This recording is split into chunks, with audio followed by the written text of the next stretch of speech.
lasting journey started in that room. So I am bound to make it work there. It'll happen. One, we want to catch up with you. We just want to dive into topics, see what the hell's going on. Two, many things pop in my head, especially in this time when we're talking like the world, the economy.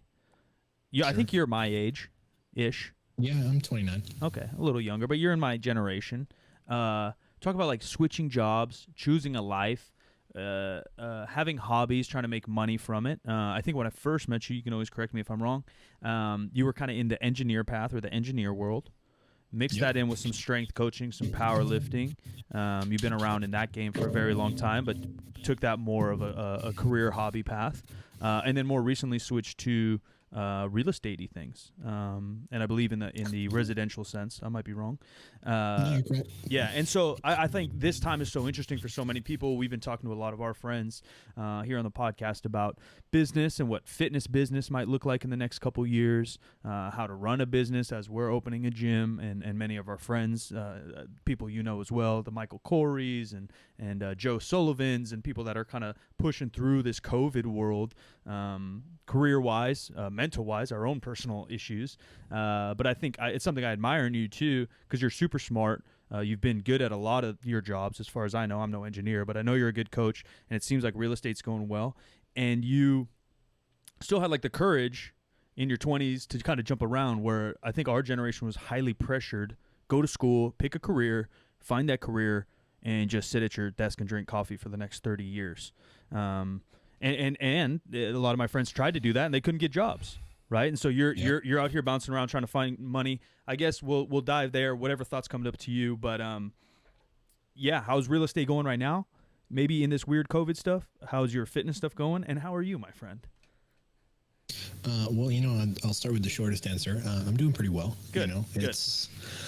I'm thankful to be in a position where I don't, my work has been largely unaffected by this pandemic and all of the kind of hubbub that's going on right now. I don't really have to go out into the world much, which, in this situation is a little bit of a blessing. My lifestyle didn't change all that much, except for the fact that, I can't access gyms right now largely, but work-wise, I've been able to pay my bills and pay my rent and kind of continue doing the things that I'm doing. And, I've worked up a couple of side hustles actually through the course of COVID, this whole period, because of the fact that I just had a bunch of time. Inherently, of course, with gyms closing, the coaching business took a temporary dip. Yeah. And I kind of set myself up so I can weather that kind of storm. But, yeah, man, you hit the nail on the head when we first like met and hung out. I was an engineer. I was working for I guess I technically still am, right? But, I got my degree in mechanical engineering from Cal State Fullerton down here in Orange County, and got a job for a small firm in the field of what's called metrology, which is essentially the science of measurement. And, anytime you buy something that was produced, let's say an Apple Watch, for example, by some sort of fabrication process, there's a quality process in terms of ensuring that all the parts are going to fit together appropriately when it's put together, right? And they will pick some percentage of parts to quality check. And as the system gets more refined, they can check less and less. And basically the job that I did was to help sell as well as build and train on those systems that do quality checking. So when we had hung out a little bit, I was spending my weekends in Sacramento, which is a strange sentence, but I was driving to Sacramento, which is substantially better than Fremont, where I was. So I'll say that the Indian food is definitely better in Fremont, but I would come up there on the weekend because I was actually subcontracting for Tesla at that period of time, and basically helping to create the the inline quality inspection system for the doors of the Model X. So effectively, that sounds much sexier than it is. I was basically measuring points in space on these big old robotic fixtures, and it was extremely mundane work, but I get to say something that sounds really cool for forever. And you're best friends with Elon now? Are you going into SpaceX with him and hanging out? Actually, he calls me on a regular basis. I thought so. He's like, Hani, what should I tweet today? How can I manipulate this stock price? Give me your best insights. And But, you know, I mean, the guy's obviously a visionary, but as is the case with pretty much all of those billionaire visionaries, he's a dick. And, you know, nobody really gets to that level without, you know, stepping on some toes and being a little bit of an asshole. You have to have a certain type of selfish resolve in addition to the brilliance. You know, obviously he's a brilliant guy, but you have to be able to, you know, kind of farm out your work to people who are willing to work for the least money so that you can stay profitable along the way. A company like Tesla, you know, now that they're producing a car that average people can afford with the Model 3, and I say average people loosely, right? That's $35,000 entry, but let's just say that's a mid-range price for an average family car these days, which I think is reasonable for a new car. And you know, prior to having only the $100,000 Model S available, or $80,000 wherever it started, that wasn't really a product that was accessible to the masses. And you know, when you're selling a luxury product, unless you're selling three times as many, unless you're selling a third as much for three times the price, it's just not profitable the same way. So they needed to make something that caters to the masses. And I think they did a great job. I think they're fantastic vehicles. All of the kind of gas burning gearhead elitists don't love them. And, you know, I kind of identify as one of those people, but as an engineer, as somebody who does care about the environment, I see that that's where we're headed, and they, you know, they're really cool vehicles, and I kind of am grateful for the opportunity I had to kind of get some insight into that. Their factory in Fremont is actually in what used to be what was called the Numi factory, which was a huge joint venture, I believe, between Ford and Toyota, or maybe it was GM, I don't remember, but it was the first co-owned Japanese-American production factory, and it's giant. I mean, you could spend 20 minutes walking from one side of the building and not get to the other side. It's enormous.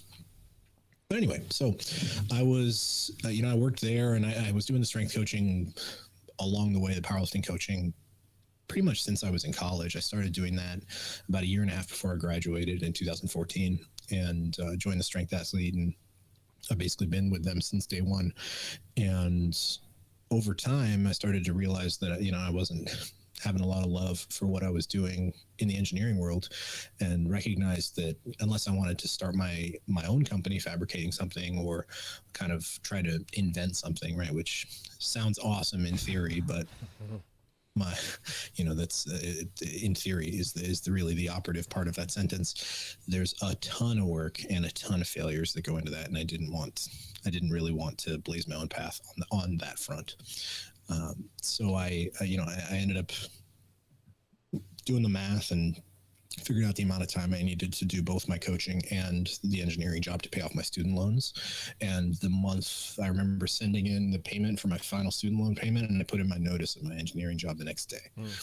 And, you know, that was kind of my leap, as it were. And that's, I think, where a lot of people drop the ball these days, is that they're not really willing to take a leap into something that is not secure in the traditional sense. But I don't think that we really live in a world where being loyal to companies pays the same way that it used to.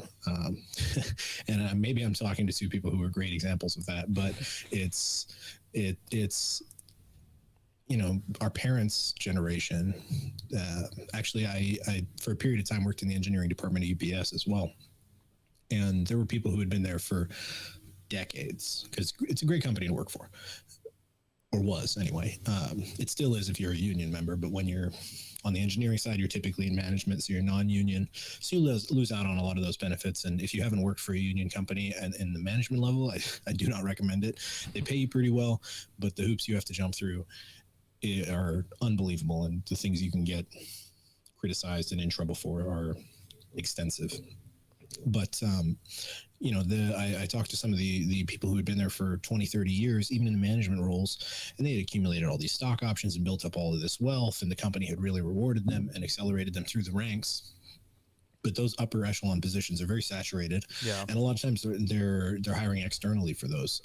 Maybe not so much with UPS specifically, but the idea that you can work with a company and they will reward you to build you up the ladder, it's just not really accurate in a lot of cases anymore, because they can replace you with somebody who's cheaper, who will do the job the same. Because if it's some base level position, why are they going to give you a 5% annual raise when they can just outsource to an international first year engineer? and pay them 40% less. And that's just one employee. And when you talk about a company like Tesla, for example, it's tens of thousands of employees, and suddenly you're talking about 7-8 figures a year. Yeah. Maybe even 9 in just salary savings. And those things really start to add up. And is that the best way to run your business from a standpoint of wanting people to like you? No. But on the flip side of that, I have enough of an understanding of what it's like to make financial decisions for people around you and how they'll impact yourself, that sometimes you unfortunately have to make those calls. And, you know, I'm of two minds about it. You look at the Bezos types, the Elon Musk types, and obviously they're very highly criticized for, Bezos is the one who comes to mind for being very highly criticized for how he treats his employees, particularly the warehouse employees for Amazon. It's notorious for being awful and underpaid. But ultimately, you know, those positions fill. Yeah. And why, if the positions are filling as they are, where's the incentive for the company to make those positions any more attractive? So it's kind of a free market on that front, and that kind of dictates shitty work environments unless you've been with a company for a ton of years. And even then you're going to probably end up as a Michael Scott in middle management and just kind of having aspirations for greater things, trying to do the best you can, but eventually finding out that you're kind of shit out of luck and stuck in that same keyhole inevitably. Yeah, there's no terms, you know, so if you've been with the company in the 80s, you end up middle management, or maybe you work your way up to executive stuff. That does happen, but it's the people that have been there 30, 40 years and never leave because their job's kind of plush. And then the other hand is the political brotherhood of whatever. I'm now GM or whatever at Tesla. Like, oh, Andy's pretty smart. Come on, dude, we need you, you know, and I hire you, opposed to ranking people up the system. And yeah, whether right or wrong, I think you did a really good job of just kind of explaining it is what it is. It is kind of a double-edged sword. Well, a lot of big corporations used to have fairly defined career paths, right? And I think that's just gone. Well, some of those were new too. Like, and again, it's anecdotal, but I think you did a great job explaining too that like it used to kind of be that. And I don't know because I was younger and I didn't get to talk to my dad on the level of business as I was older. But I know in the 80s he got a job at a big insurance company. He performed the best in sales, performed the best with customer service, and he just started to rise. He was the, you know, kind of like a Wolf of Wall Street-ish kind of vibe is what I at least imagine in my head, is he sold a bunch of shit, and the executives liked him because he's nice and worked his tail off, and he moved his way up and made a lot of money in the 80s. But then the 90s came, and they started kind of more like you said. They find, well, if so-and-so could do this job, or we could pay 10 guys $10 an hour to make the same phone calls, well, now your position starts to be a little less important. Now it's just a numbers game. Yeah. At the end of the 80s, I worked with some people who would come up through systems like that, through like Procter & Gamble and IBM and stuff like that had those really defined paths, and none of them kept going in the way that they thought they were going to. Yeah.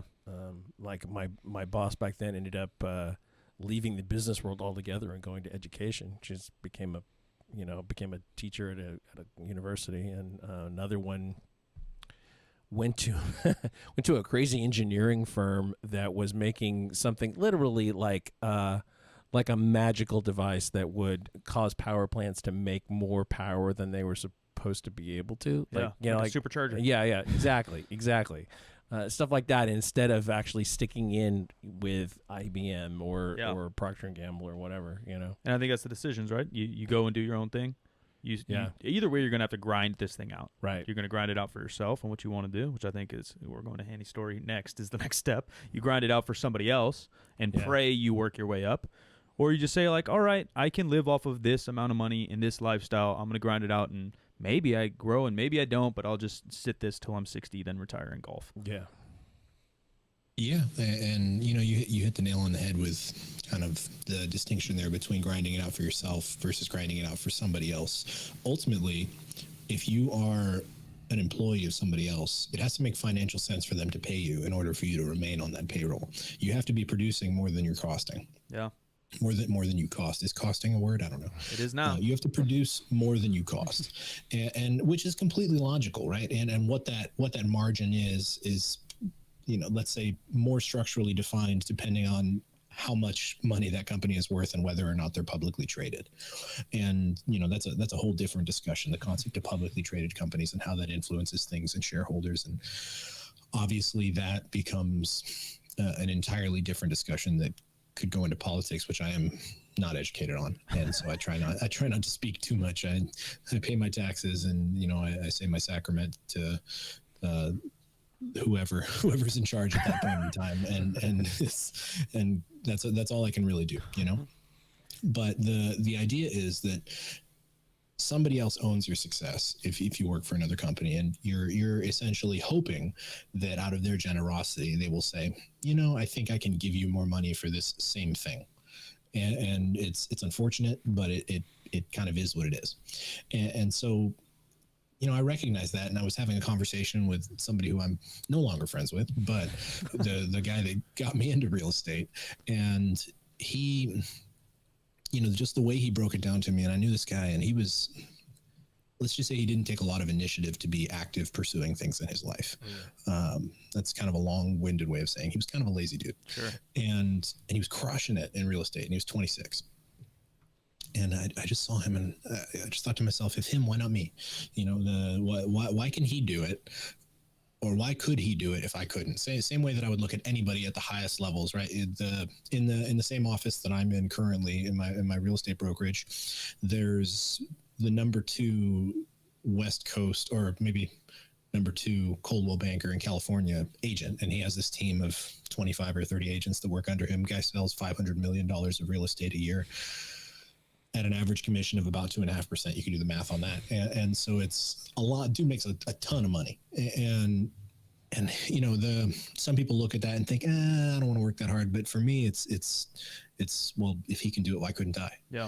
Obviously there was some path there. And at some point he was a struggling neophyte, not unlike myself. And he climbed the ladder and built the systems to get himself there. And now he basically owns this self-perpetuating machine that creates business for him and has a team of people that he passes it out to. And effectively, you best believe he still busts his ass, right? Nobody gets to that level and isn't working like crazy. And that I think is the largely lost thing, right? Is that a lot of, especially in this digital instant gratification generation that we've grown up as, right? I don't really much remember a time without the internet. We had dial-up from about when I was, 5-ish. And back when Bill Gates invented the internet, right? I think that was the thing people used to say. But just to be clear, I'm not saying that's a fact. I know. They're gonna get you, dude. People are coming. There were air quotes on that for anybody listening. It was about the time version of this particular. It's about the time that he invented injectable microchips or something like that. Yeah, all that. Yep. He's been using those since then in his vaccines. Yeah. So he can be traced like you can't be traced and tracked off your phone when everybody carries. Or every camera on every road. Yeah, exactly. Anyway. Yeah, well, I mean, that's the same conversation. Is you'll find that a lot of the people who are the anti-mask folks are the same ones who are complaining about facial recognition technology, and it's the disconnect there. It's not lost on me. Yeah, hold on. Let me use my Face ID to pay for my groceries, my Starbucks, my pornography. Right. But whatever. No one's in the background. Apple's like, no, man, we promise we won't store your face crossed anywhere. Trust us, dude. And who reads the terms and conditions and really knows what they're signing up for? I'm sure somebody has, but not me. Except. Exactly. I'm like, please just get this the fuck out of my face. I'm just hoping my shit turns on. I'm not reading shit. Yeah. I think that what we're talking about too, though, is I think is a downside of business, and that is that the loss of institutional memory. Where if you don't actually value keeping employees for a longer period of time, you lose what they know. Sure. There's this sort of fundamental tenet that I didn't know about until this last year, that part of what we lose when somebody in our life dies is you lose the memories that they're carrying around for you. Yeah. Things that you don't remember as clearly as they do when they were there. And you say, hey, what happened with this when we did this? It's like, oh, it was like this. And you don't have that person to go to anymore. That's magnified in an institutional situation. People are not as interchangeable if they've been with a company for a period of time. Yeah, and I do think that's like a side note, an experience in certain industries or certain jobs, career paths does matter more than some. And then going to real estate, I think that's always been interesting. One, I just always found it interesting personally. Like even this morning, I was just looking at houses in Sacramento and prices, and I've just watched it I did buy a house 2 years ago, but I've been watching it for like 6 years, just kind of out of shits and gigs. I think it's cool, and I like houses. But it's kind of a career path. I think that meshes that line of whether you want to call it entrepreneurship or whatever you want to do, where you even mentioned the guy who's the broker now, well, he worked his way there. Where like you go to McDonald's, you can make the best fucking French fry, and you can ask for overtime, and you can do all this stuff, or experience, but the burgers come half made. There's not a lot of experience to just flip a burger that's half made. Not experience just shaking the fry thing. And I know that's an extreme example that I'm using. Obviously, shipping fries to, as complicated as it turned into now buying a house. Holy shit. Talk about not reading fine print. I needed a cast on my hand after I had to sign all those fucking papers. But so there's a lot of like law and stuff involved, obviously, with real estate and rules and regulations. But point is, even like a selling job, like my dad, I worked in the insurance world. Like some things experience doesn't matter as much anymore, and then some things are more corporate-y. It's a spectrum, and I know that sounds stupid because we just claim that with everything we ever talk about now in 2020, but it is a spectrum, and the real estate seems to fit if you want to kind of work for yourself in a sense. Well, I mean, 100%. And that's kind of the what really attracted me. I like that I haven't really had a boss in a traditional sense for, since basically 2015 now.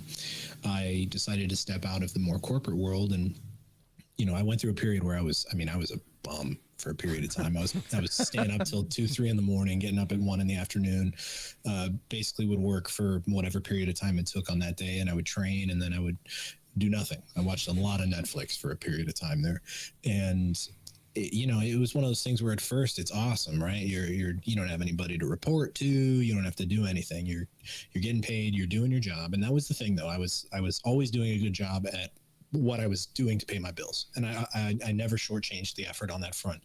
But outside of that, without the structure of a traditional corporate day, it actually kind of threw off my whole life. It was really shocking to see how much that impacted everything else that was going on and how that shifted my schedule.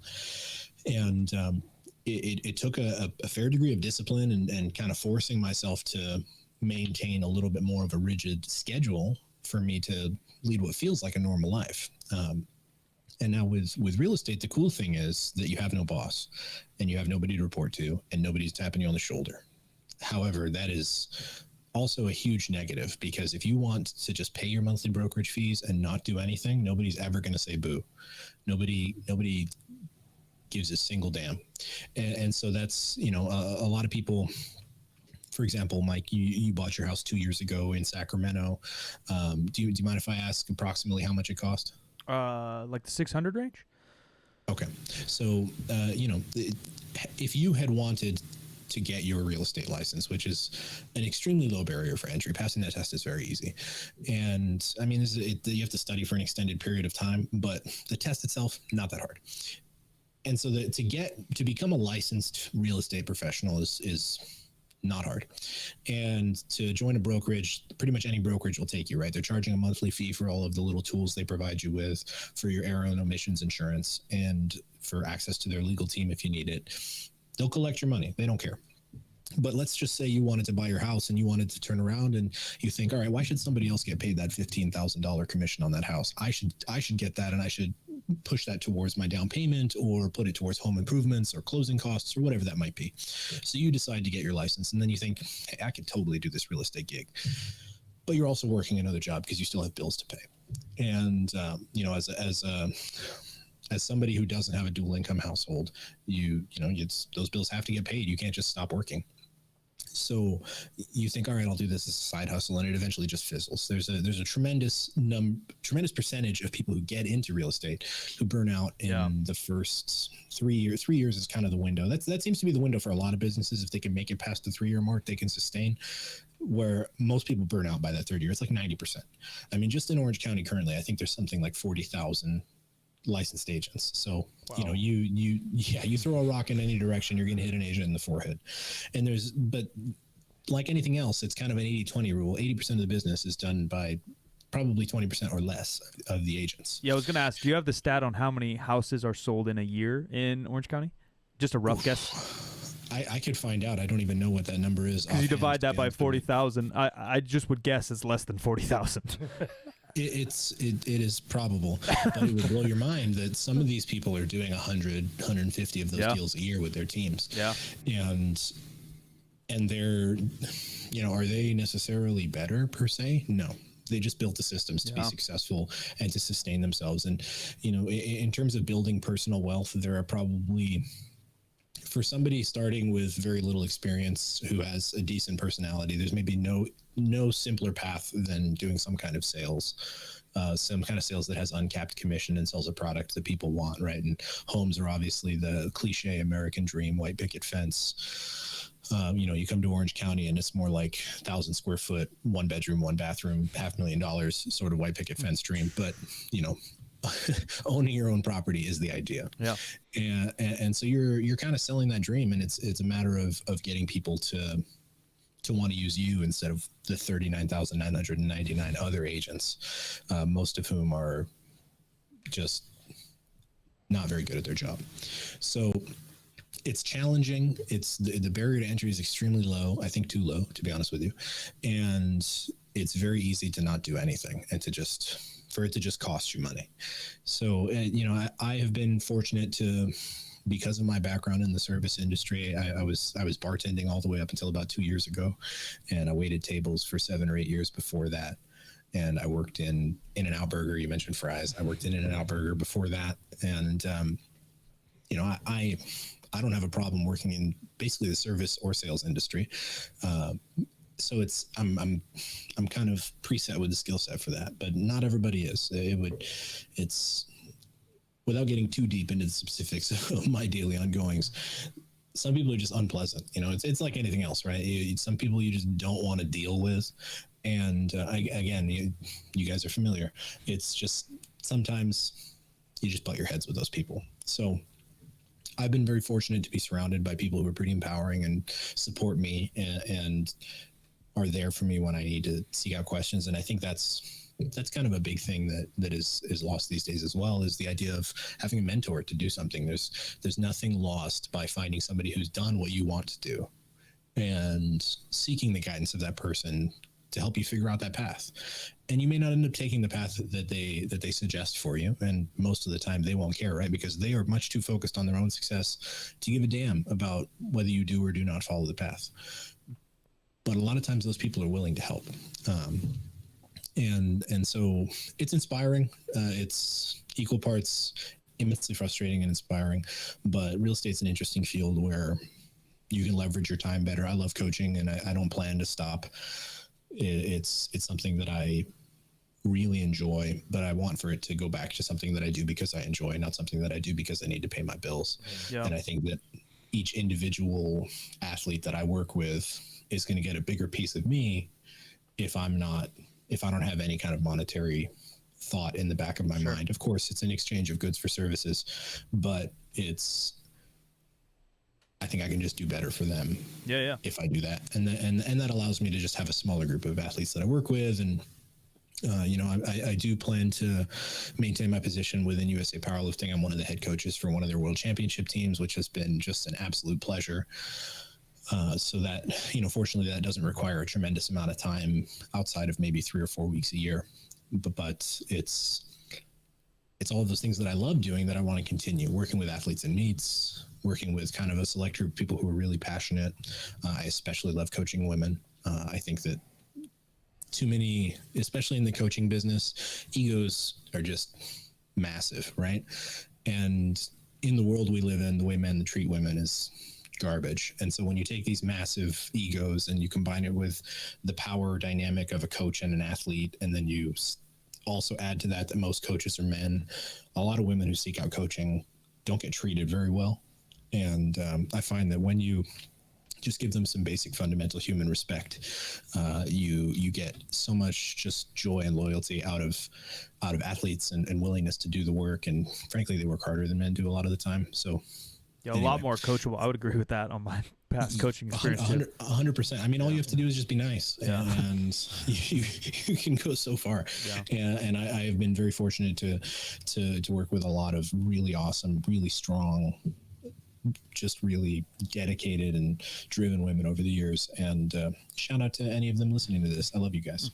Yeah, everything you described just hits so many notes on the process of becoming a real estate agent or the process of being successful when or selling a house or whatever. It is really just entrepreneurship, just in a different sense, in a slightly more regulated system than I'm starting a business. I do whatever the fuck I want. That's exactly what it is. Yeah, but everyone, I don't know if it's 2020. I don't know if it's our generation. I don't know if it's maybe just even the circles the three of us kind of live in and what I read on Twitter and Instagram. Like, being an entrepreneur is just like the cool thing to do. It makes you cool. You have your AirPods in, you're driving your convertible, and there's hot chicks all around you, and so everyone wants to start a business. But it's not for everyone. And I know that sounds like I'm being a hater, not the life guru that you followed on Twitter, but like, it's just not. You like you said, like, even yourself, you found yourself a little lost, and I found those times in my early 20s too, where I was just waking up buying, like, is when they first came out, the keg of Monster is like with the spaceship top that would go like and I would just play Call of Duty for like 8 hours. I took 2 classes at junior college, and I coached high school basketball, making $300, and that was it for like 6 months. And that, I think, is a little bit of a natural human growth to like look in the mirror and be like, you are lazy, and then you change it. And gladly for both of us, it happened in our 20s rather than 30s, 40s, 50s, 60s. But the point is, a lot of people can't just set their own schedule. And we're raised that way as Americans in a lot of places in the world, from kindergarten through potentially college. You choose your own classes in college, but they're setting your schedule. There's only classes between like 8 and 8. Like, you choose them, you show up. You don't show up, you fail, your parents yell at you. You're always set into this system to follow someone else's schedule. Graduate college, you get a job, whether it be in and out or a corporate world, and they're telling you, show up at this time, work at this time. This is your free time. But now you're a real estate agent. Now you're an online coach by yourself. Now you're starting a business, whatever it might be. And if you don't set your own parameters, your own systems, like you said, I mean, that's what, and I know that's very engineer-y of you, and I'm not very engineer-y, but that's how I think as well. All right. We're doing all this stuff. Let's start doing it. And then how can I just slightly optimize each little step so I don't waste 2 hours over here? I can only do an hour over here. And how do I, and I just set up systems everywhere too. And I'm probably not as efficient as you or in your brain, but my systems get better than my old systems. And then running businesses for a couple of years, they get better and better and better and better and better. And then either you delegate and hire people, and goes back to our other conversation. How do you do that? Give them value while keeping value. Or you do it yourself and just optimize it to the fullest. And if you don't have that kind of energy to put into your company or to put in yourself or your own job, for maybe the 3-year mark is that, even for starting your own company, because then you can hopefully be financially steady enough that you know the trends in the year, the trends in your business, and you can hire someone, or you just do it the rest of your life, which is fine too. You don't always have to scale your business. You find where you're comfortable living. You find, like you said, all right, I want to scale my real estate to this, so then I can coach in this capacity and enjoy it, rather than the financials of it being 50-50 or whatever it might be. And that's the same with regular business. I want to enjoy my life this much. Can I make this much money doing what I want to do, and how I can optimize it? And I just don't think people understand that. They think like, I want to work for myself. I hate my boss. He's a douchebag. And I want those hot chicks in my Corvette. And then they just start posting on Instagram to start a business. Yeah. Well, right. And I want to buy the Corvette to put the hot chicks in. Yeah. You have to. Or lease it. You could definitely lease it. Sure. It's a good option. Or just rent it long enough to take Instagram pictures. Yeah, week long. Yeah, and then give them back. Yeah. That's all so sad, but like, it happens. Yeah, no, that's for sure. It absolutely does happen. I think that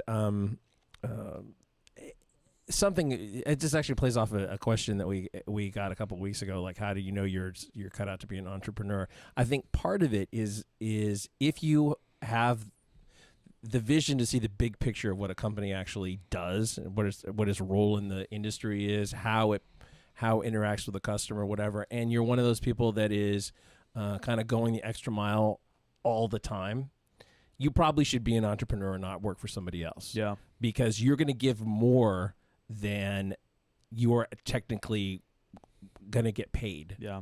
And maybe even more than they see that you are worth. Yeah. And you and it you can be should simple. You should be investing in yourself and those. I agree. It could be simple. If we're all real estate agents and someone just fires out like, hey, looking to buy a house to 3 different companies, who's going to answer the first, who's going to answer the nicest, and who's going to respond quick, like now you have an upper edge. And that's like one thing of these systems to make it complicated, but that wins. That wins. We're going through the same thing with equipment companies right now. We're going through the same thing with all these different manufacturing and stuff trying to build our clothes. Whoever's like nicest and easiest to talk to is probably who's going to get my money. And if you do that over and over and repeatability of it, now you can build a lifelong career. Oh yeah, I mean, and that's you mentioned something that is vastly underappreciated, and that is the concept of somebody who answers their phone when you call. Dude, I was just bitching with Brad Loomis at 3DMJ on Twitter together. I was like, bro, I think I just tweeted out, like, I've never dealt with customer service so bad in my fucking life, and I get it. Everyone's mental health is everyone's on edge. COVID's weird. Life's a little weird. I understand you're probably stressed, but are you so fragile now you just got to be a bitch to everybody on the planet because you came the first, like, obstacle in your life? Like, holy shit, dude. He just tweeted me back. He's like, I don't know what it is. I've had the worst customer service the last 3 months. I was like, me too. And I don't know. And like, people scoff at like different jobs or whatever. Like, I was just selling gym memberships in my 20s, and my parents like raised me right, I like to think. And I was just nice to people. How am I going to get this guy to get a gym membership? Like you said, like some people you just don't want to talk to. But if you want to talk to you, I'm more likely to rearrange a showing to see a house. Like, yeah, I kind of like this house, but Hani will take me. Like, he's cool to talk to anyways. Might as well just go let me in the house rather than my real estate agent's a bitch. I don't like talking to him. I'm probably just going to like skip on that house and maybe not even see it. Yeah, and there's really something to that. It's about likability. If you're generally a likable person, you can do pretty well in sales because you can teach all of the skills that actually create business. And prospecting is kind of the biggest challenge in real estate is basically finding people who want to buy houses, right? Because most of them are these days, especially just going on Google, typing in realtor Newport Beach, and which if you do search for that, my name does come up, which is kind of cool. There you go. SEO optimization. That's how people find things these days, is on the internet. And so how do you get yourself in front of them? How do you make yourself first of mind for anything really? And, the word entrepreneur, I think, is kind of loaded right now. Everybody thinks that entrepreneur lives are just like driving around in your Corvette or your convertible Audi or, whatever it is that you define as that object that you need to have. And maybe some girl in a bikini sitting elevated on the back seat and taking photos and rolling by in slow motion like a rap music video. Yeah, but it's I've been working for myself a while, and I still haven't had that day. Hasn't happened yet. I'm waiting for it. I'm really waiting for it. Actually, speaking of that guy in my office I was talking about that sells a ton of real estate, he took this listing on the waterfront in Newport. It was a $40 million house, and the guy hired Fetty Wap to make a promo music video to help sell this house. That's amazing. And I mean that was that moment. That was when girls in convertibles and slow motion and music playing. That's when that happens. Is when you're selling a house that has an $800,000 commission for the agent that's listing it. Is when you can do things like hire a really really mid-tier auto-tune rapper to come and make your promo video. But that's just not what entrepreneurship looks like. Working for yourself is not. It's a lot of mundane work. It's a lot of asking for business, and I think that's the thing that really trips people up. Is that to quote what is it, Michael Scott, who quoted Wayne Gretzky? Yeah, 100% of the shots you don't take, and that's true. This applies in sales. This applies in dating. This applies in everything. If you never ask, it's not going to come to you. And these people make these business pages and put entrepreneur in their bio and start selling business coaching, and the most that they've ever sold is fat burners over the counter at a GNC. Yeah, and that's fine. bless you for working. And that's really what it comes down to, is do the work, pick something, stick to it, get good at it. You don't even really need to be that good at it. You just need to be consistent, and you're able to create something. And whether or not that will afford you a Fetty Wap music video is a different question entirely. But the idea is that everybody wants all of the reward and none of the work. And, you know, it's like a lottery approach to trying to start a business. You see people selling, it was Herbalife years back. I can't tell you how many people were trying to get me on the freaking Herbalife train. How many conversations I've had with people in the gym that were just casual, just random people who come up to you at the gym. I always suspect something strange when somebody take my headphones off at the gym now. And I've had people try to sell me life coaching. I've had people try to sell me mentorship programs. I've had people try to get me into selling Herbalife, joining their pyramid scheme. I see people with Arbonne now is kind of the big one, I think. And, you know, smart people up at the top, right? Creating the structure that fools people into thinking they can make money selling these garbage products. But it's ultimately the person at the top of that is the entrepreneur. Yeah. I think you bring up good points that tie it all into, where we've been talking almost purely X and O's, like dollars, how to work for yourself and all that. And me personally, and I believe with you, Jim, a lot of our good friends, I think Barquan and Omar and Bryce Lewis and all of these business owners have done things with not just the dollars in mind. You're not selling Herbalife. You're not going to lie and sell a shit house for $1 million. Like, one, because that would be obvious. But two, you know, you're selling things of value for their value. And that's up for interpretation on any level. But, and not to again bash Herbalife, fuck Herbalife, but those things where the moral line is drawn, to me, it just means you don't want to do the work and you're finding the easy way out. Okay, I'm 25. I have no psychological master's or degree. I have no business master's degree or experience or repeatability in my processes. How can I make money? I'm just going to charge Jim and $3,000 a month, and maybe I'll give them some advice on their businesses and try to pretend like you know what I mean? Make it look like there's a system in place that it makes everybody succeed, and sell that because people don't have their own idea. And I have no proof of it, and I want the easy way out where I don't have to do a lot of work. I just get on a Q&A with you here and there and make it go. And we saw it in fitness via Herbalife. We've seen it in fitness via online coaching. I only had a certification. I dropped out of college, but I wanted to have some, like, what people would consider like a global base of knowledge, this NASM certification that's semi-respected. And then I waited like 5-10 years of experience, getting a mentor, learning all these things before I said, all right, I think I can coach some powerlifting. You know, I didn't just watch one Omar Isuf video and then hop in and start giving dietitian advice left and right. Like, it just doesn't make sense. So what my point is, it goes back to employees. It goes back to setting up a system. You can find ways to do business. Now, this becomes more difficult, obviously, but to throw your morals in there. And I know that's crazy to you people out there.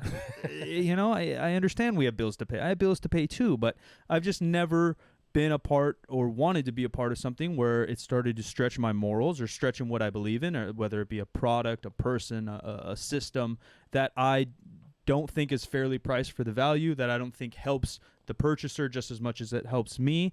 And I think that is the last piece of the longevity. It's okay to be motivated by money. And if you're truly motivated by money, like truly deep down, and I think some people are, not as many as people think, then I think you can get far in life. But I think the majority of people are motivated by the idea of money. They're not actually motivated by money. And if you're motivated by passion, it sounds like, for you, it's working for yourself. It's following and proving to yourself that you can do what these other people have done. Like, that's the passion in it. It's not you getting Fetty Wap in your next, listing, but that'd be sick. Those are the benefits. Those are the benefits. Maybe Soulja Boy would come back. He's on Twitch now. He's trying to make a comeback. He'd be an easy listing guy. But if you follow what your passion is, and for me, it's just creation. I want to create something cool, and I know deep down, and this, you guys can roll your eyes, but I want to be acknowledged. And it seems like I have daddy issues. My parents are great. I don't know why. I like being like, hey, good work, Mike. And I want a genuine good work. I want it because I did good work. So I put in a level 20 good work so I can get a pat on the back for a level 10 good work. And that's my go. That's my go. And if your go is money, props to you. That's awesome. If your goal is you love Italian engineering and all you want is a Ferrari, right? But that's because you like Italian engineering, not because you want the girl in the bikini to get the Instagram likes, right? That's all this superficial stuff. That's why you don't last 3 years, because you're going based on this idea rather than like this deeper soul of, and I sound like a fucking guru now, but I just don't know how else to explain it without like loving, and that's cliche too. I love what you do and you never work a day in your, and shut the fuck up. No, it's all work. It's all work. But yeah, I never liked that. But I phrase. think you'll last. And then I think that's another piece of like fitting the puzzle. Should I start my own path? I think there needs to be an asterisk next to that particular expression. I think it should be, don't hate what you do. For sure. And you won't kill yourself going to work for the rest of your life. Yeah, or don't hate every part. Yeah. Me and Jim, even buying a house, I love my house. And it was a good investment. It's already paid off a lot of ways. It's good. Everything's great. The boys live with me. We love it. And signing those papers, like there's parts of it that fucking sucked, right? Doing our business stuff. Insurance, calling all these people, meetings with CPAs. I don't like being on the phone with CPAs. That's not fun. But doing some construction with the boys, choosing our equipment, talking about our future, talking about our community, how we're setting stuff up, that's fun. I want to build a space for people to enjoy themselves, get healthier, and find friends. That's all what keeps us going. Yeah, I think don't hate it, and there will be parts that suck. None of it's this little Instagram dream. And again, social media, us growing up on the internet, another cliche thing. But yeah, people just have false expectations of what anything is in life. And I think too that it's easy to get caught up in the idea that the thing that you enjoy doing is the thing you should always do. Yeah. That's like your only job or whatever is going to be this thing you enjoy doing. Like in this process that we've been in, some of it is pretty intellectual and some of it is very manual labor. And there are times where I would just so much rather do the manual labor part of it than the intellectual part of it, because it's demanding and it has so much portent and it isn't necessarily immediately satisfying. Yeah. But if I were to decide that because I enjoy the manual labor part of it some of the time as a break from other stuff, that I should just be doing the manual labor you just go become a contractor. That would be wrong. Right. That would be a mistake on my part, because I would come to hate that and think, oh, this is not mentally challenging enough for me. I think that's a really good example, because I think that's what people do. Whether it be the Corvette, like, every real estate agent I see has a nice car, I'm going to go do real estate. You know, like if it's that simple of a connection, or even me, I'm guilty of, like, I think I'm genius and guilty of making all my hobbies trying to make money. Yeah. And so I'm like, well, I play a lot of video games. I'm going to stream video games. And then you stream for 60 hours a week for 3 years, and they're like, nah, video games just aren't as fun anymore. Like, I don't really want to do this no more, you know? And I still enjoy it from time to time, but it's pace, it's passion, it's plug and play. Yeah. Well, yeah, it's, Jim, you hit it well, that it's all work.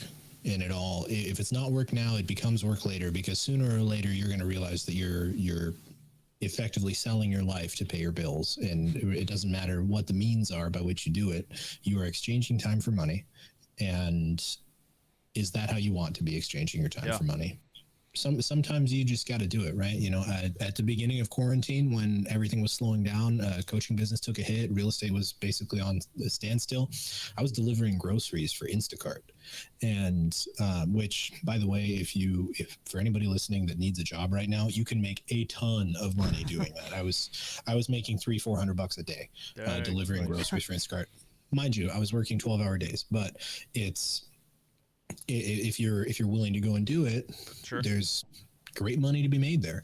And that's kind of where my mentality has always been. I'm not prideful, right? I'm ultimately, I have bills to pay and investments that I want to make, and any means necessary to get to that point within, let's say, what is ethical is fine with me.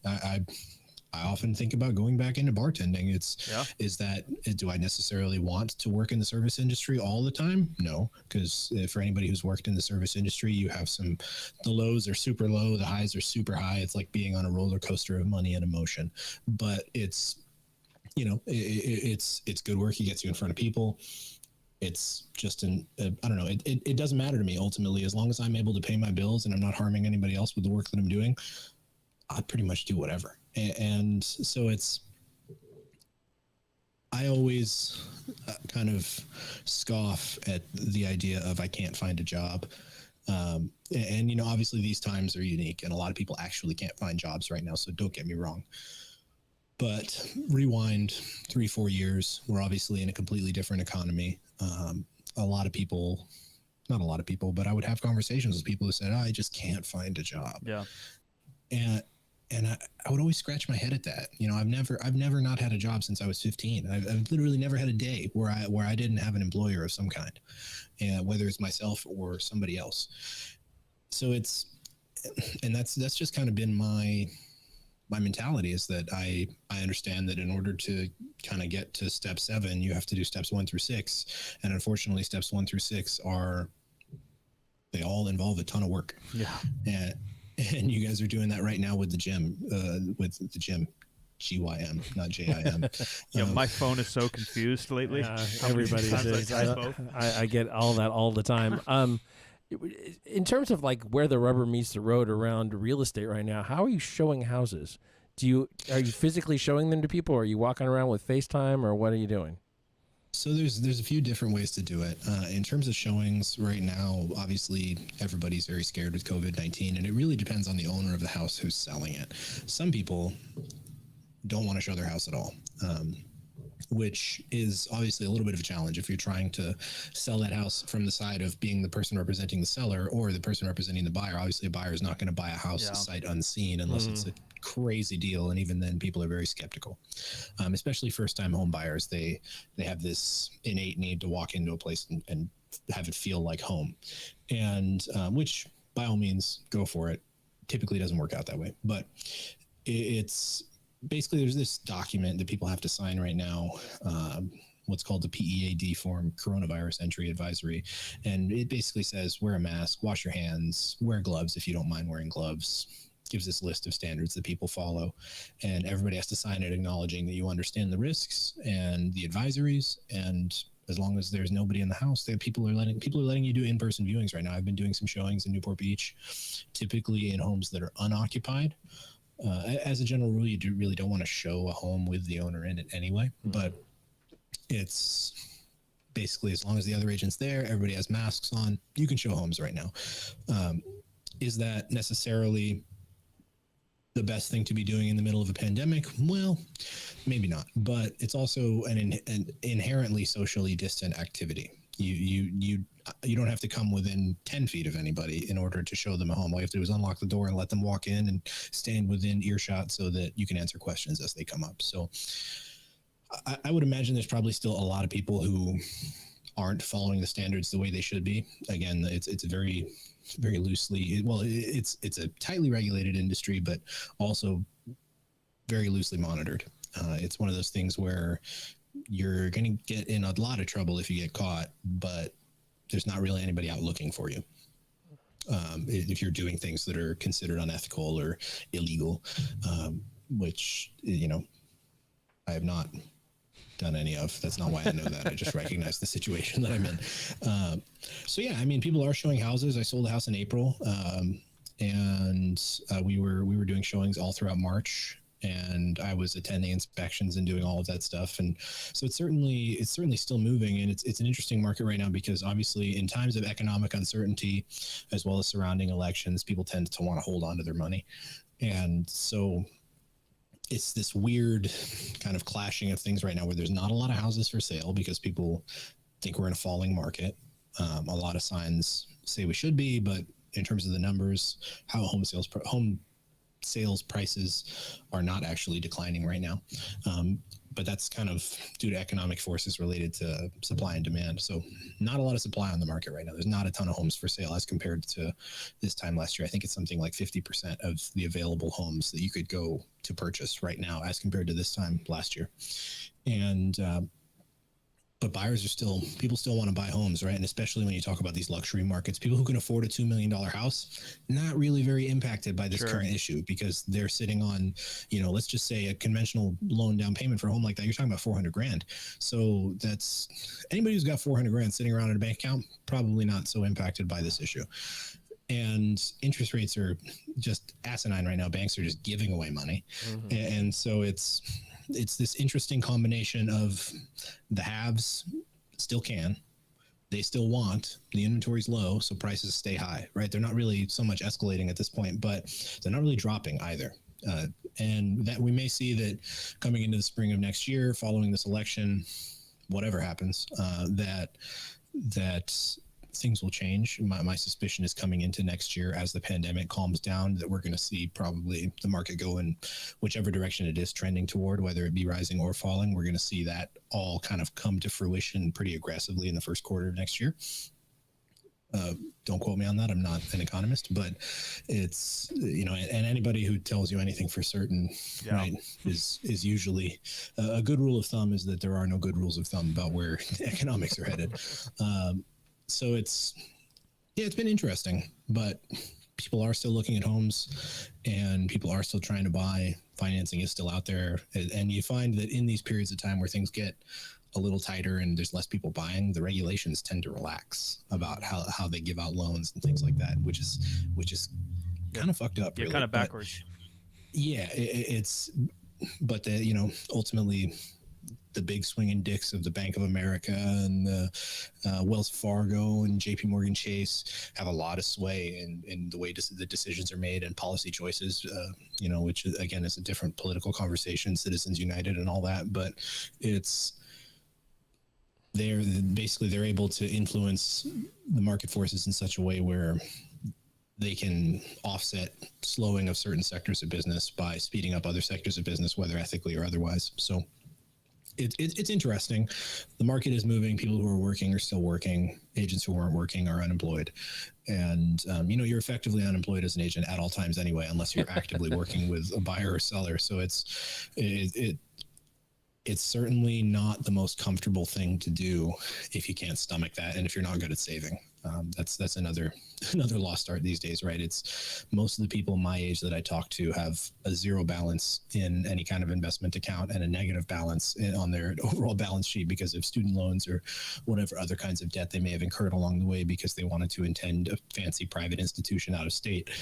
And you know, I was talking to somebody yesterday or the day before, and she had I think like $150,000 in student debt, and she's a nurse. She had graduated a few years ago, had been paying it aggressively, and was still kind of buried under almost $2,000 a month in student loan payments, which is asinine. But I don't think that's like not normal. Like I think that's a lot of people. That's a whole lot of people. Yeah. It was Well, yeah, I mean, we have a student loan debt crisis like looming all the time now. Just shift gears a little bit. Did I catch that you were one of the actually like founding members of TSA? But I mean, yeah, I guess I was there from basically day one of when the company started. I've been with them since the beginning.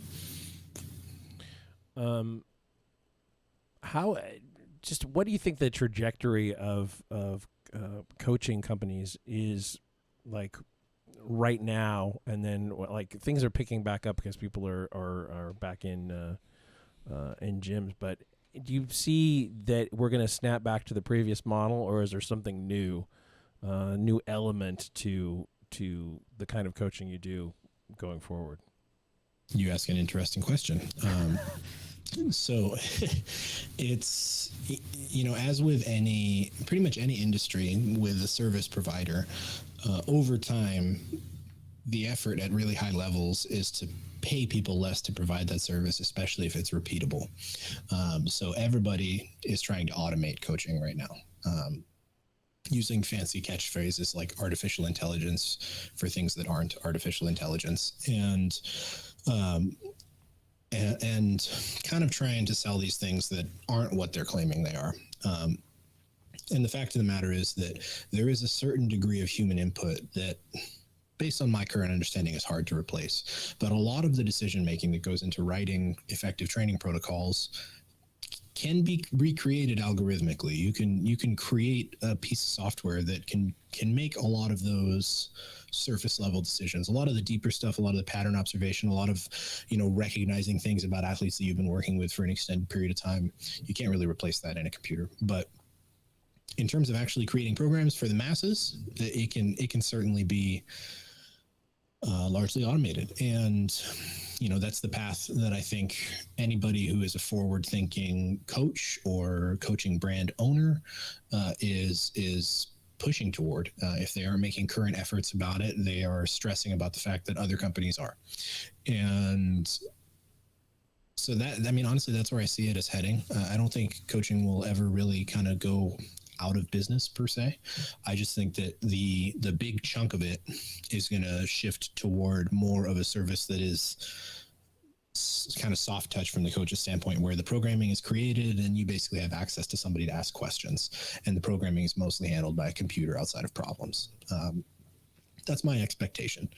Not that I'm saying that we're making anything like that or that we aren't, but it's I hope Bryce is listening. I really do. There's a lot of steps involved, and if you know anything about the strength athlete, we're not going to put out a coaching product that is going to do anything but hopefully make people stronger and not injure them along the way. Yeah. And I think that unfortunately, a lot of what we've seen so far has been brands kind of putting a product out that has led to a lot of injuries, and essentially beta testing a program on people that wasn't really ready to run on its own. Yeah, I think you bring up a lot of really good points. When I think of any business, especially a service like you said, or gyms, there's always kind of like a 3-tiered in my mind, and it goes on the individual, what money they make as a human, and what they need psychologically that fits them into a category. In a gym, it's Planet Fitness, $9. Either I pay that a month to kind of feel good that I go to the gym, or I just hop on to some piece of shit equipment and watch TV while I do it. Then maybe there's a 24-hour fitness. Maybe it's $50. They have some free weights, and maybe some people that know how they lift and like would go there. And then there's maybe like a Barbell Brigade, Untamed Strength, whatever, a little bit more expensive. But you like lifting weights, you want specialty equipment, you want an environment, you want people around. Coaching's the same thing. Generally, you got some templates. Can you get strong on a template? Yeah, tons of people have. Tons of people have gotten strong making shit up. They have no clue what's going on. Today I'll do 3s, tomorrow I'll do 12s, and today I'm going to throw 315 on, see how many times I can do it. Is it optimal? Maybe not, but a lot of people have gotten strong that way. Then there's the next level, like I think you're kind of talking about, maybe template-y, maybe group coaching-y, maybe a CrossFit-ish model, whether it's a class in person or a class version online, where you kind of have an idea, template, and then you kind of bounce off ideas to get semi-customized. And then something I always recommend is you and Bryce, because I know you as humans, I know you as coaches, you guys have a passion for coaching, you have a passion for programming, and you have a passion for taking care of the individual, which then would be the premium service too. You pay a little bit more, but you're going to get someone that cares about your success, that cares about you as a human, and you're going to have, I don't want to quote your guys' sales, but you have interaction with people, right? Like, I don't know your exact protocol, but you have either email, some people do FaceTime, some people do text, whatever it might be. You have a coach looking at what you do, how you perform, and how you're doing it. Do you see one thing, I guess you said for the programming, swaying towards the middle, you think, where there's some coach interaction, but maybe smart-ish templates or varied templates or semi-customizable, whatever term we want to use, because it's not Elon Musk writing it. But what about the gym system too? Do you think the gym is kind of falling towards that middle, or do you think the gym's going to lean one way? Obviously, CrossFit's in some political and business chaos, but and there's not that many gyms. That's the other thing. People are like, well, obviously we get a bunch of internet comments like 3rd Street, like Sacramento then has like 3 gyms. Like, bro, Sacramento has, we stretch all the way to San Francisco and Tahoe. Like, Allen's 20 miles away. Like, I know there's not a lot of powerlifting gyms, and me and Allen just happen to be in Sacramento. But there's room for those all over the country too, like a specialized gym, because they're nowhere. Like near you, there's one, right? Like within. SoCal Powerlifting is the only one that's close to me right now. Yeah, Barbell Brigade. Well, there's 2 actually. There's not a lot. Right, but people think like, well, SoCal Powerlifting must be direct competition for Barbell Brigade. They're both Southern California. Like Barbell Brigade's what, like 80 miles away or something stupid. Yeah, the gym business is interesting, and I think that something that CrossFit did really right, something they did really wrong was, being publicly bigoted, but something they did really right was creating a community. They managed to take barbell sport and make it a team sport. Yeah. And that was such an intangible billion-dollar idea that nobody had done correctly before. Because if you were to go into a powerlifting gym in the mid 90s, it would have been awesome. But I say that from the perspective of a long-term training kind of seasoned powerlifter. But if you were wanting to get into strength training and you were off the street and you were to, go and knock on the door of West Side Barbell, you'd probably get pushed back into the street. And that was kind of the culture for a long time. And, that's how a lot of people thought about powerlifting, was that it was a bunch of fat, sweaty dudes doing a bunch of drugs and they're not wrong. They're not wrong. Right. There still are a bunch of fat, sweaty dudes doing a bunch of drugs and not being very friendly. But that's not the only people. That's who are not everybody. Now. Yeah. Right. And that's not what the community looks like. If anything, that's a very small minority these days. Yeah. And it's about the fact that these people are able to lift each other up and to empower each other to get stronger and to be successful and to love training and to come and be part of your community on a regular basis. And it's an interesting time for gyms, especially because a lot of these big box gyms are facing some very serious economic hard times right now. And, I don't doubt that they're all going to get bought out by some brand, right? LA Fitness might buy 24 Hour Fitness or whatever. I don't doubt that these gyms will weather the storm, right? Because, I actually live maybe 2 miles away from one of the busiest 24-hour fitness in the entire company, and I would go in there at any given time, and there were probably 200 people in that gym, and any time of the day. Yeah. From then they were open 24 hours a day, so they're busy all the time, and they had a nice selection of equipment, decent trainers. So it would really surprise me if they were to create a vacuum in that space and nobody was to recreate that. But I think that a lot of people are getting pushed towards these kind of more performance-oriented gyms where they do have those communities. And I think that's going to be what separates the do's from the don'ts in the long term, are the people who do effectively create a community within their gym. You brought up Barbell Brigade. They did a fantastic job with that when they were first kind of landing on the scene of powerlifting. Barbell Brigade created the LA powerlifting scene. Yeah, pretty much. They and whether you agree with anything that they do business wise or not, they did extremely well creating kind of I can't use the term mecca here because that applies to one gym only, but hub, the West Coast maybe a hub. Yeah. The Southern California hub of powerlifting. And they did a really great job with that because of the fact that they had such a cool community. You could be anybody off the street and walk into that gym and Bart Kwan is going to come and say hi to you. Yeah. And people ate that shit up. And, a lot of the crotchety powerlifters didn't love that, but ultimately, they're one of many members that go to that gym, and a lot of people go to those places to be social as well as to train. Sure. And grumpy me would be like, I'm here to train, I don't want to talk. But I certainly understand the appeal, and from a business standpoint, it makes more sense. CrossFit, I hope CrossFit doesn't die out. They've created a generation of people with big butts, and I'm a big fan. Great spectator everybody sport. Should be grateful to CrossFit for inspiring a generation of glute lovers and glute havers. And yeah, I mean, that's all I have to say about CrossFit. That's always what I tell people. That's the one positive. Yeah, I mean, if you were to take an average measurement of diameter, or circumference of butt cheeks on fit people 10 years ago versus now, I bet you those butt cheeks are going to have a greater circumference. Yeah, they did do a good job of making like deadlifting and squatting cool, and I think powerlifting did in some certain too, and YouTube and all that. But they did make it way cooler than just 1990 to 2005. Just bench pressing was cool. Having big biceps was cool, but now glutes, as long as all the memes and everybody out there. So I couldn't agree more. Well, since I don't think that we're going to beat big CrossFit butts in terms of content for this particular episode, although I think we could probably talk all day, where can people find you? Yeah, I mean, my predominant social media is going to be Instagram. It's at Hani, HANI_TSA. I unfortunately have not been super active on there lately because I haven't really been training very much, and it's mostly just my boring rehab training footage at this point. And your doggy. But, sorry? And your doggy. And my dog, yeah, he was at the groomer currently, but I have a 10-month-old blue pit bull named Riley, and he's like equal parts monster and the love of my life. Yeah. So he's a good dog though. He's coming along, and Yeah, you can definitely find me on Instagram. I respond to DMs from everybody. And you can also email me, Hani, Hani, at thestrengthathlete.com if you want to talk about coaching, or if you want to check out any of our free stuff on our website. We have some free programs on there. Mike, you mentioned some templates. Yeah. We have templates built for intermediate and beginner lifters that are free and have been tremendously well received by the powerlifting community. And yeah, I mean, I would love the opportunity to chat with anybody about anything we've talked about here, powerlifting, business, or otherwise. Yeah, I was gonna say real estatey things. If they got questions or local or anything, Instagram.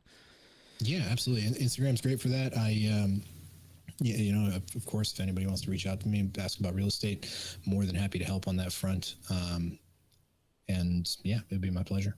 Sweet, ladies and gentlemen, thanks for tuning in. Brand new episodes every single Wednesday. Hopefully, when COVID's over, buddy, we can grab a training session or a beer. Or I don't know, something normal. Appreciate you taking the time to chat with us, even though I know you're stuck at home just like us, but you're a busy man. Ladies and gentlemen, Silent Mike, Instagram, Twitter, wherever the hell you want to find me. You can find me on all the social medias at the Jim McD. The podcast is let's back up in a second and say the gym is 3sb.co. You go there, you can sign up for updates on, as Mike would say, local memberships and international fresh fits. Coming real soon. Coming pretty damn soon, at least in terms of the apparel. And this podcast is 50% facts, where percent is a word and 50 is just numbers, and so is the website. And we'll talk to you next week.